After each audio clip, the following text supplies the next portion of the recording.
Hello again, it's Noob, and well, quite recent to the lock-picking market, more geared towards the casual hobbyist. We have things called Fidget picks. This one is from Covert Instruments. It's a grab pick. There's also things like this. Well, this is a rip-off version, but this is a balisong style comb pick here. But I was thinking, do you know what? Just as a small video, why don't I try and do something a bit frivolous, a bit silly, and try and make myself a flick pick. You might think this might be a bit silly, and yes, you'd be entirely right, but do you know what? I think sometimes it's okay to have a bit of fun, and that's why I'm not totally against this sort of thing. I think it's actually okay to like lock picking, and just some kind of slightly frivolous tools and picks and things like that too. Not everything has to be serious, and this video certainly won't be. So I picked this flick comb up from an online reseller, a famous one at that, and it wasn't very much money. I think it's around £10, which is probably too much to spend on a video like this, but we'll go with it. Well, think about making this relatively cheap comb into a flick pick, a triple peak rake. I have some decisions to make about where I put the rake. You see, you don't need much in terms of shank, and I could either have it at the end, which would mean that the tool is going to be really long with the triple peak at this end, or I could maybe shorten this down and not have so much of this comb as the material I use to make my pick tip. So maybe I just cut it off there and have that much. Then I looked at something like this butterfly comb. Although this is not Covert Instruments, it's a terrible cheap plastic copy. It's based off the Covert Instruments design, and they have actually shortened this comb section, and it's still long enough that you can flick it round. So I'm thinking more towards shortening the comb section here to make my triple peak rake, just because I think that whilst it won't look as impressive, it'll be a lot more practical to use. Now, the material in this comb is very, very thick, but I probably want to keep some of that thickness because, we can just compare it to a normal pick, it is going to be a rake, and with some locks with quite wide open keyways, this sort of thickness will probably be okay. I also want to keep the thickness because this material is probably not very strong, and we do want to make sure that we actually don't just have a tool which breaks straight away. In terms of how much material I want to cut off the comb here, I'm just going to line up a standard triple peak like this and just sort of put a little line there. I'm going to somewhat freehand this, I reckon, so I've done this a number of times making these rakes, and I think I should be able to do quite well with this one if I'm careful. I will, however, just roughly mark out where the peaks of the rake sort of will be as well, plus a sort of a general height, and sort of that should do for me. I can sort of freehand the rest as we go. It doesn't have to be perfect, but I think we'll get somewhere pretty good just using that as a rough guide.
Okay, I think I got as far as I want to on this. This metal is really a lot softer than I was expecting to work with. I also did a little filing off camera. I meant to film it, but I sort of didn't turn my camera on. And I just used this half round file to get in between these peaks, just in the troughs here. And I swear that I didn't look at this triple peak until I finished really. I didn't use it to measure against or anything. And I think that all things considered, considering I just measured that up with a pen earlier, I didn't do too bad a job. If anything, this peak here is a little bit too aggressive. Maybe I'll just quickly file that down. But despite its thickness, and I did try to thin it a little bit on a belt sander as you saw, it is still thin enough to get inside some of these wider keyway locks. So let's try that. And also, does it flick? Yes, it does. So now we have a flick rake.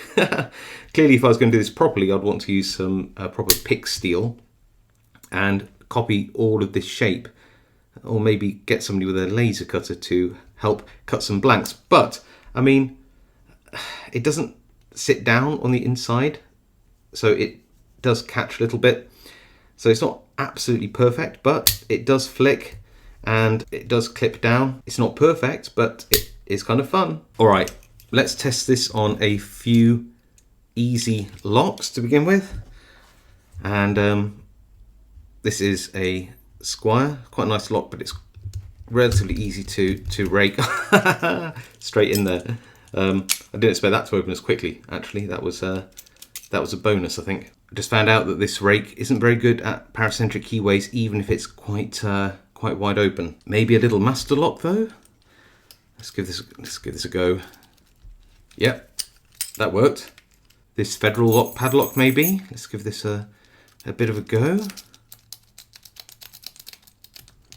Yep, got that one too. I mean, I've got to be able to do a little Master Lock 3, haven't I? I'm trying to choose all the locks I have with a wide open keyway like this. So let's get this in and give this a little rake. Yep, got that one too. Dare we try a Master Lock Magnum or XL? I guess we'll try and give this a bit of a go.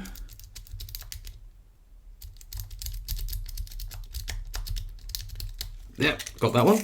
And I think that's all of the locks I've got nearby me which have these wide open keyways, which I can easily rake with this very thick rake I made out of this flick comb. I mean, is this any good?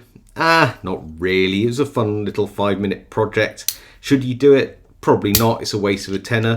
If you want to maybe make this out of proper pick material, take all this apart, you know, you need some good machinery to get all of these shapes in there and stuff like that. But I think it'd be possible, if you were really that invested, you could make a better version of this. Hey, maybe a manufacturer will have a look at this and go, yes, let's do that, you know, especially after the success of things like the Grav Pick. Who knows, you might end up with a flick comb, flick rake, flick pick coming to you sometime soon. Yeah, I think it's probably a waste of a tenner, frankly, but I hope this video provided you with some entertainment. I did find it funny how even with a really big paracentric keyway like this, this is so thick I can barely just get the tip in. You really can't use a rake in this thickness without a wide open keyway like that. Anyway, look, I really hope you had some fun with this video like I did.